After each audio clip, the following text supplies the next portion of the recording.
Hello friends, welcome to digital Pathshala. तो CTET की new exam date जारी हो गई है, जो कि ऑफिशियल लेटर में बताई गई है 31/1/2021। तो अब आपके लिए 2 से ढाई महीना बचता है तैयारी के लिए। तो आज के इस वीडियो हम जानेंगे कि हम बिना कोचिंग के घर बैठे कैसे सीटेट को क्रैक कर सकते हैं। इसमें मैंने बहुत ही इंपॉर्टेंट टिप्स एंड ट्रिक्स को निकाला है अपने एक्सपीरियंस के बेस पर। मैंने भी इन्हीं टिप्स एंड ट्रिक्स को फॉलो करके सीटेट को बहुत ही अच्छे अंकों से पास किया था। तो आप भी बिना कोचिंग के घर बैठे सीटेट को क्रैक करना चाहते हैं तो इस वीडियो को पूरा लास्ट तक बहुत ही ध्यान से देखिएगा। वीडियो के लास्ट में मैंने कुछ ऐसे टिप्स एंड ट्रिक्स बताए हैं जिनको आप अगर देख लेंगे तो आपके सीटेट में 20 से 25% नंबर बढ़ने के चांसेस और बढ़ जाएंगे। और यदि आप इस चैनल पर नए आए हैं तो चैनल को भी सब्सक्राइब कर लीजिएगा, साथ साथ बेल आइकन ऑन कर लीजिएगा।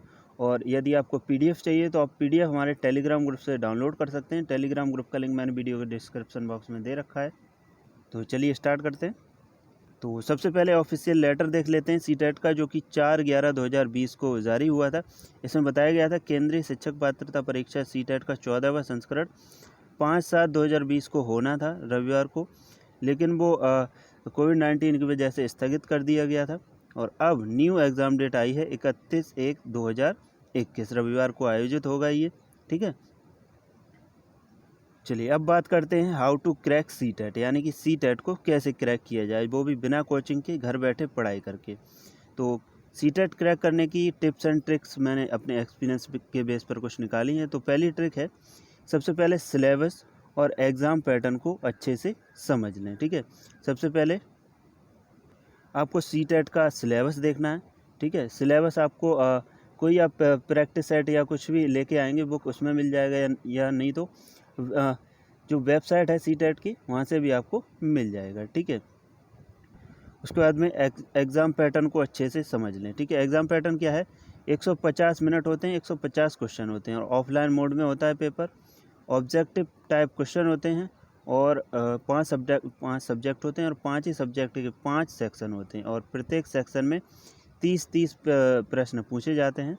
तो 5 × 30 150 प्रश्न हो जाते हैं आपके। ठीक है, तीसरा पॉइंट बहुत ही महत्वपूर्ण है। तो प्रीवियस ईयर पेपर्स से इम्पोर्टेंट टॉपिक्स के बारे में जानें, और कम से कम पिछले 8 से 10 वर्ष के पेपर की एनालिसिस अच्छे से करें। एनालिसिस का मतलब है आप उस पेपर को सॉल्व कर रहे हैं, और साथ ही साथ ये भी देख रहे हैं कि किस टॉपिक से कितने ज़्यादा प्रश्न बने हैं और कौन सा ज़्यादा इम्पोर्टेंट है टॉपिक। ठीक है, तो आपको कम से कम 8 से 10, यानी 2011 से सीटेट स्टार्ट हुआ था, तो 2011 से लेकर अब तक जो लास्ट पेपर हुआ है तब तक के सभी पेपर को अच्छे से एनालिसिस कर लेना है। और यकीन मानिए, यदि आप ये पेपर सॉल्व कर लेते हैं तो आपका 50 से 60% पेपर बिल्कुल क्लियर हो जाएगा। ठीक, क्योंकि पेडागोजी बिल्कुल आपको समझ में आ जाएगी, और हम ये एनालिसिस करेंगे, उसके माध्यम से हमें पता चलेगा कि कौन से टॉपिक से ज़्यादा क्वेश्चन आते हैं। तो और इसी एनालिसिस से हमें ये पता चलेगा कि सीटेट में कौन से टॉपिक से ज़्यादा महत्वपूर्ण प्रश्न बनते हैं और कौन सा टॉपिक महत्वपूर्ण है। तो कम समय में बेहतर तैयारी के लिए हमें इन्हीं टॉपिक्स को अच्छे से पढ़ना है, यानी जो प्रीवियस ईयर पेपर में प्रश्न पूछे गए हैं उसी के हिसाब से हमें तैयारी करनी है। उन्हीं टॉपिक्स को ज़्यादा महत्व देना है, उन्हीं को ज़्यादा अच्छे से तैयार करना है। और सीटेट में क्वेश्चन बनने का टाइप क्या होता है, तो आपके 75 क्वेश्चन होते हैं वो टॉपिक से पूछे जाते हैं, और 75 क्वेश्चन होते हैं वो पेडागोजी से पूछे जाते हैं। और ये पेडागोजी है कि एक प्रकार की टीचिंग स्किल है। ठीक है, यदि आपको टीचिंग स्किल्स अच्छे से आती होंगी तो आप पेडागोजी को बहुत ही अच्छी तरीके से सॉल्व कर लेंगे, और नहीं भी आती है तो आप प्रीवियस ईयर पेपर सॉल्व करेंगे तो आपको अच्छे से समझ में आ जाएगी पेडागोजी।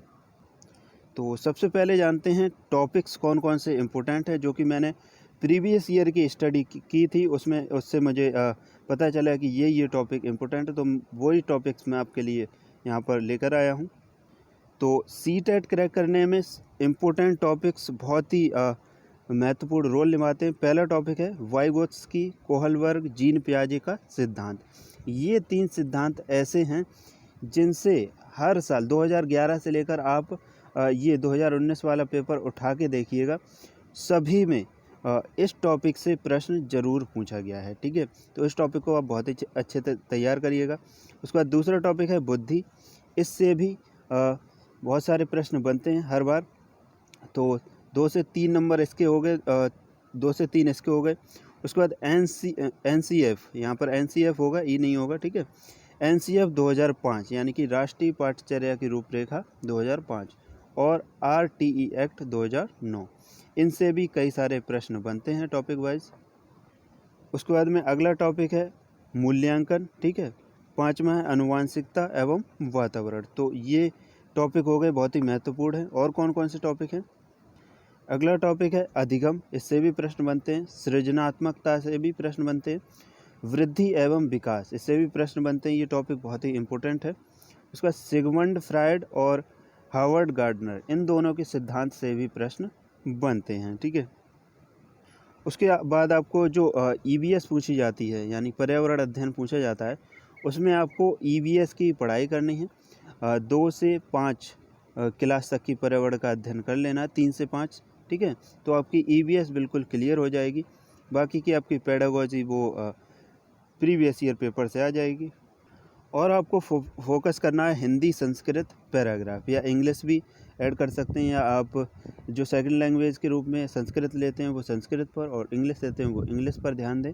तो आपको पैराग्राफ जो पूछे जाते हैं उन पर विशेष ध्यान देता है, वो आपके मार्क गेनिंग होते हैं, ठीक है। उसके बाद गणित की प्रैक्टिस बहुत ही अच्छी तरीके से करनी है, क्योंकि मेरा जो मार्क स्कोर हुआ था वो गणित और जो साइकोलॉजी होती है और पेडागोजी होती है, इन्हीं के बेस पर मेरा अच्छे से नंबर आए थे।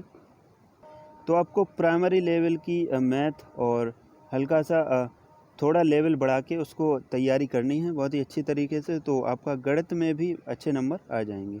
बहुत ही इजी मैथ पूछी जाती है CTET में। यकीन मानिए UP टेट से सरल माना जाता है CTET मेरी नज़र में।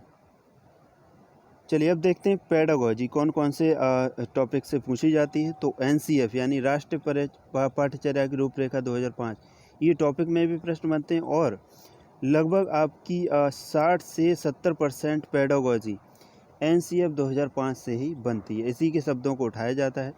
दूसरा है प्रोफेसर यशपाल समिति। तीसरा है मनोविज्ञान की प्रमुख शाखाएं एवं संप्रदाय, इनसे भी प्रश्न बनते हैं पेडागोजी में। प्रमुख खेल विधियाँ, इनसे भी बनते हैं। समावेशी शिक्षा, ये बहुत ही महत्वपूर्ण टॉपिक है। 2 से 3 प्रश्न इससे हर बार बनते हैं। अगला है शिक्षण विधियाँ एवं उनके प्रतिपादक और मनोविज्ञान के सिद्धांत एवं विधियाँ, इनसे भी प्रश्न बनते हैं। चलिए अब जानते हैं बहुत ही इम्पोर्टेंट टॉपिक को। मैंने आपसे वीडियो के शुरू में बोला था कि वीडियो को लास्ट तक देखना, तो इसी टैग वर्ड्स की वजह से बोला था कि वीडियो को लास्ट तक देखना। ये टैग वर्ड्स ऐसे होते हैं जो आपके एग्ज़ाम में आपको पास कराते हैं, ऐसे समझ लीजिए। पेडागोजी सॉल्व करने में ये टैग वर्ड्स इतने काम आते हैं कि आप पूछिए ही मत। तो यदि आपको ये वीडियो पसंद आ रहा है तो वीडियो को लाइक करके एक बार शेयर ज़रूर कर दीजिएगा सबको। चलिए देखते हैं पॉजिटिव वर्ड्स, नेगेटिव वर्ड्स यानी टैग वर्ड्स ये क्या होते हैं। तो वीडियो के शुरू में मैंने आपको बताया था कि जो CTET का एग्ज़ाम होता है वो ऑब्जेक्टिव टाइप होता है, तो बहुत ही बड़े बड़े ऑप्शन भी होते हैं। तो ऑप्शन को कैसे चूज किया जाए उसके लिए टैग वर्ड्स बहुत ही हेल्प करते हैं। जैसे कि नेगेटिव टैग वर्ड्स हैं पहले, तो नेगेटिव टैग वर्ड्स का मतलब होगा यदि ये किसी ऑप्शन में है ये वर्ड, ठीक है, तो वो ऑप्शन गलत माना जाएगा, यानी उसको आप टिक नहीं करेंगे, और नहीं में पूछा जा रहा है तो टिक करेंगे, ठीक है। तो केवल, मात्र, सिर्फ, ही, ओनली, ये शब्द यदि आपको किसी भी ऑप्शन में दिख रहे हैं तो वो ऑप्शन गलत माना जाएगा, ठीक है। उसके बाद रटना, याद करना, कंठस्थ करना, ये अगर शब्द दिखें तो भी गलत माना जाएगा। उसके बाद दंड देना, सजा, समस्या, बोझ, हतोत्साहित, ये शब्द भी नेगेटिव टैग वर्ड्स हैं। उसके बाद पुस्तक केंद्रित और शिक्षक केंद्रित, ये यदि टैग वर्ड्स हैं कहीं पर तो वो ऑप्शन गलत माना जाएगा, क्योंकि हमारी अभी जो शिक्षा है वो बाल केंद्रित शिक्षा है। उसका नेक्स्ट है खाली स्लेट, कोरी पट्टियाँ, ये भी नेगेटिव टैग वर्ड है। लैंगिक असमानता, ये भी नेगेटिव है। उसके बाद हम बच्चे के विचार, मातृभाषा, त्रुटियों को महत्व ना देना, ठीक है, ये भी नेगेटिव टैग वर्ड है। उसका रोजगार, व्यवसायिक, उच्च ग्रेड की शिक्षा, ये भी नेगेटिव टैग वर्ड है। उसके बाद तकनीकी वैज्ञानिक शब्दावली, ये भी निगेटिव टैग वर्ड है। उसके बाद सीमित, व्याख्या, ये भी सब निगेटिव टैग वर्ड हैं। और अब जानते हैं पॉजिटिव टैग वर्ड को। पॉजिटिव टैग वर्ड क्या हैं? यदि ये किसी ऑप्शन में हुए तो वो ऑप्शन बिल्कुल सही माना जाएगा। पहला है सर्वांगीण विकास, ठीक है, बच्चे का सर्वांगीण विकास यदि किसी ऑप्शन में है तो वो बिल्कुल सही माना जाएगा। उसके बाद करके सीखना, हस्तपरक अनुभव, ये भी पॉजिटिव टैग वर्ड है। उसके बाद सम्मान, लगाव, प्रोत्साहन, ये भी पॉजिटिव टैग वर्ड है। और ये जो टैग वर्ड हैं, ये वीडियो देखने के बाद यदि आप प्रीवियस ईयर पेपर सॉल्व करेंगे तो पेडागॉजी में आपको सॉल्व करते हुए बहुत ही आसानी हो जाएगी। उसके बाद जिज्ञासा, ये भी पॉजिटिव है। बाल केंद्रित, ठीक है, ये भी पॉजिटिव टैग वर्ड है। व्यवहारिक कुशलता, ये भी पॉजिटिव टैग वर्ड है। उसके बाद वास्तविक / दैनिक जीवन से जोड़ना, ये भी पॉजिटिव टैग वर्ड है। उसका लोकतांत्रिक प्रजातांत्रिक वातावरण, ये भी पॉजिटिव टैग वर्ड है। उसके बाद समावेशी कक्षा या शिक्षा, ये भी पॉजिटिव टैग वर्ड है। उसके बाद दृश्य और श्रव्य सामग्री, ये भी पॉजिटिव टैग वर्ड है। उसके बाद संसाधन, ये भी पॉजिटिव टैग वर्ड है।